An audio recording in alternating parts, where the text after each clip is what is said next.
Hey guys, welcome back to my channel. Theodore is playing Watchdog, so I'll just let him be. In today's video, we're gonna be doing a haul. I have too many things, so I'm gonna split it up into part 1 and part 2. I normally don't do that because I don't mind a 40-minute long video, but I just think that it's gonna be a little overwhelming in terms of editing, because sometimes that's why I take too long to upload, because I'm like, I really have to sit there and listen to myself talk for like 2 hours straight while I edit. It's just a nightmare. So if I split it up, that way I can like get a video up, you know what I mean, without overwhelming myself. So I picked up Katy Vanilla Royale, and I did just film a review video of this, so I will link that down below. Spoiler alert, if you don't like patchouli, don't even go near this. If you like patchouli sometimes, I think that it's worth checking out, but it's still not a safe blind buy. Anyway, if you want more details, again, I'll have the review in the description box. So I saw that Navitus perfume was coming out with a new fragrance called Raised Spirits, and I believe this was in collaboration with Redolescence, and the notes just completely appealed to me. And I knew that the notes looked familiar, but I thought it would be different. However, it smells so good. It smells just like Minaj Demi by Fragrance Du Bois, Demi Rowling's fragrance. Yeah, they're just a little too similar. I wish that Redolescence maybe made his a bit more different, because I just can't justify owning both, but they both have that spiciness. I would argue that this is spicier, which I don't know how I feel about that. I think I love Minaj Demi as it is. I think when I'm comparing Minaj Demi, Changing Constants, and this one, Minaj Demi is still my favorite, just because it's spicy, it's sweet, it's tobacco, but it's not too much of anything. This one is quite spicy. So anyway, if you felt like Changing Constants or Minaj Demi was lacking in the pimento department, then you should check this one out. But yeah, it still has that really yummy tobacco that I love, the gourmand notes. Yeah, they're very, very, very similar. Okay, honestly, you guys, I'm kind of gonna zip past these, so I'm sorry if you wanted like more details, but I just really did not like anything from this House of Sillage Sweet Atelier collection. So these are the 3 really cute cupcakes, like the pink one, yellow, and blue, and I just don't like any of them. I think cream chiffon is probably my favorite one. That's not saying much. It reminds me of Mont Blanc's signature, but like 10 times the price. So yeah, it's just kind of this citrus creamy fragrance. Mont Blanc signature is so much better in my opinion, because this just has some florals that I don't love. But that one's the most tolerable. I think Sweet Dreams and Icy are just wow, like way too much with the florals. I don't know. I think that this brand is just geared towards like the Real Housewives of Beverly Hills, or just, you know, like I've literally seen these cupcakes in their homes before on the show. But yeah, it's just one of those like those people who just have so much money that they need to spend it on something, so they just go and get a $500 cupcake perfume, and it smells like florals. Like I'm not mad at it, but it's just, there's nothing spectacular about it. Like you can get a good floral perfume for cheap. It's such a shame because the packaging is so cute. Like I want a cupcake so bad, and they always go on sale too, but I would not even buy this if it was like $50. I'm serious. Okay, let's get on to the full bottles. I have a bunch of celebrity perfumes, so let's get into it. First, I got Nicki Minaj Pink Friday. I didn't like Majesty, so I was kind of hesitant to buy this. I think I saw it at Ross or Marshall's, and I just looked up the reviews, and a lot of people were raving about it, saying that it has a really nice caramel note. It doesn't smell generic. It's just, it reminds them of like a Juicy Couture fragrance, and I see where they're coming from. I think it has a slight generic hairspray, you know, scent to it, but I do see where they're coming from, again, with that Juicy Couture caramel scent. I think it has pear. Maybe I'm wrong, but the fruit in here is kind of like a pear. You know how it's like a citric fruity scent? It might be star fruit or something. But I just really like the fruit in here, and it's cute. It's fresh, but it's not aquatic. I don't know if the accords say aquatic, but to me it's not. And this is just nice. It's just a good cheapie. I would recommend it. I definitely prefer this over Majesty. Okay, I got some Katy Perry fragrances, which I feel like people don't really talk about hers a lot. I got this Meow sample, and I remember hating it. I don't know why. Let's see. I don't know if it's like licorice or what, but something about it is just kind of bitter. Like it's trying to be fruity, but it's bitter. I can't say that I like it. And I've also smelled Purr, and I didn't like that one either. Then I got Mad Potion, which looks like this. I mean, these are not the cutest bottles in my opinion, but this one had like a bunch of vanilla notes. So I was thinking that it was gonna be a cute cheapie. I just wanted to see if I could find a hidden gem. I do like it. I mean, it's just a really, really soft vanilla. It's a little bit synthetic. So yeah, like I'm not gonna like scream from the top of the hills like, oh my God, such a good cheapie vanilla. I might mention it, you know, if somebody's looking for an affordable vanilla, but it's very faint, but I mean, it's there. It's kind of like a base note. Like this is literally what you would smell like after your perfume is faded, if that makes sense, or just, you know, how your skin smells after you put lotion on.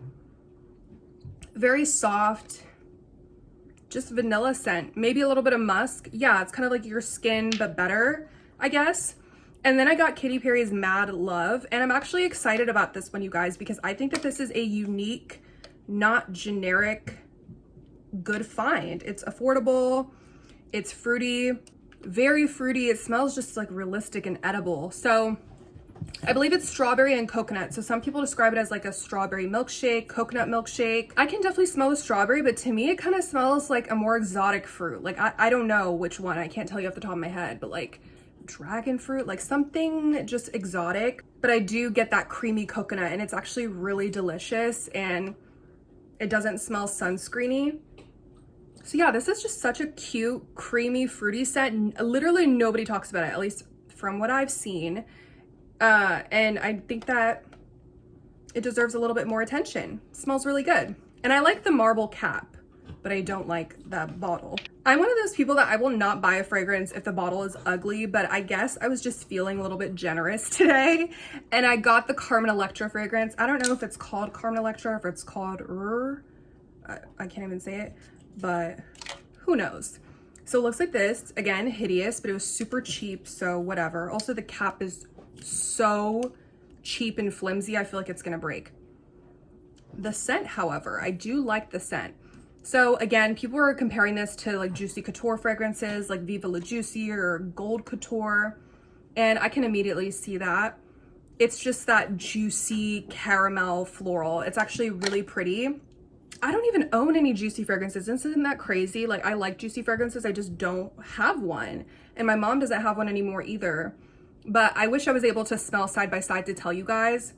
But I'll say it's like 90% similar to one of them, like either the Viva La Juicy or the Gold Couture. So if you just don't feel like spending money on those, maybe pick this up. I got two Christina fragrances. These are my first Christina fragrances. I got Christina Aguilera by Night.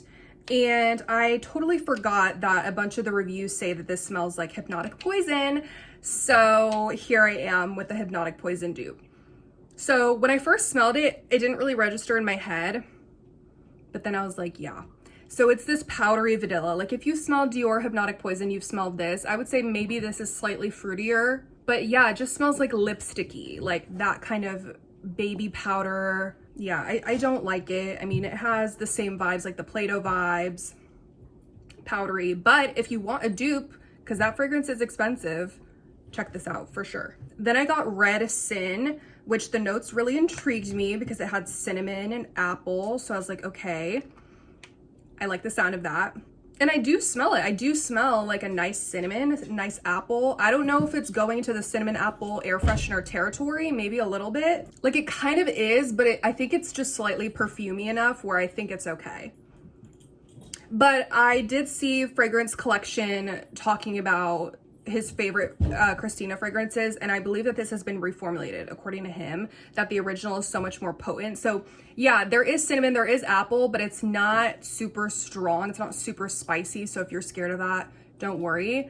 But it is like also watered down at the same time. I mean, I don't know, I've never smelled the original, but I can just tell you that it's not as potent as it could be. I would say that this is a skip just because it's giving me a little bit of air freshener, and I mean, it's unique, I guess. I don't think I've smelled anything quite like this, but Adam Levine, yes, the man himself. So I heard so many good things about this fragrance. Like if you go on Fragrantica, literally all the reviews are positive, and I was expecting to be blown away. Like people said it's like this sweet woody fragrance, whatever. This just smells so mature and no. Surprisingly, my mom likes it. I didn't think she would. But this just to me smells like a Chanel fragrance, or maybe like a Guerlain fragrance, but like the older ones, not the newer ones. It's just powdery. Like, to me, this is not like sweet and woody. Like, that's not how I would describe this at all. I'm disappointed. This is not the type of sandalwood I like. I like more of that like creamy, milky sandalwood with sweetness to it. And this is more of that dry sandalwood with like lots of flowers, and absolutely not. Then I got this, you know, I don't even know the designer's name, Christian Siriano. And this is the Intimate Silhouette. And, you know, the bottle's atrocious. It kind of reminds me of the Selena Gomez one. I can't. So anyways, this reminds me of something, but I can't remember. I saw someone on TikTok post about this, by the way. And the notes were like, oh my God, I have to try it. Yeah, immediately it's nutty. I don't remember if it's like hazelnut or what. But yeah, it's this nice, sweet nuttiness. But there's like something in the background, and I don't know if it's musk. I don't know what it is, but something is like fighting to get to the front. You know what I mean? Like, I'm trying to enjoy that yummy nuttiness, and it's annoying me. Like, it's kind of too strong of a fragrance, actually. And my mom hated this one. It's just too strong. I wish it was softer, kind of like This Is Her. I wish that it would have been like that, a little bit more calming on the skin, easier to wear. So yeah, that's a deal breaker for me. This is a negative video so far. I apologize. Then I have Nina Ricci Rose Extase, I think is the name.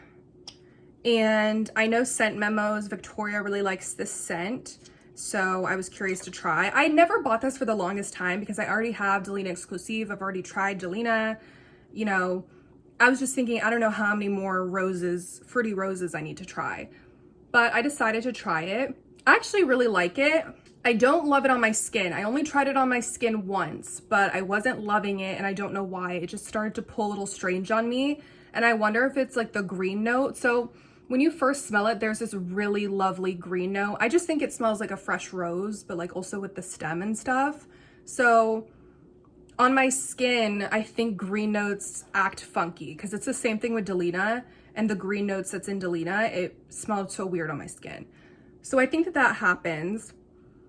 And it also gets like too powdery on my skin. So right now on the strip, it's powdery, but it's beautiful. It's a little jammy, not too jammy though.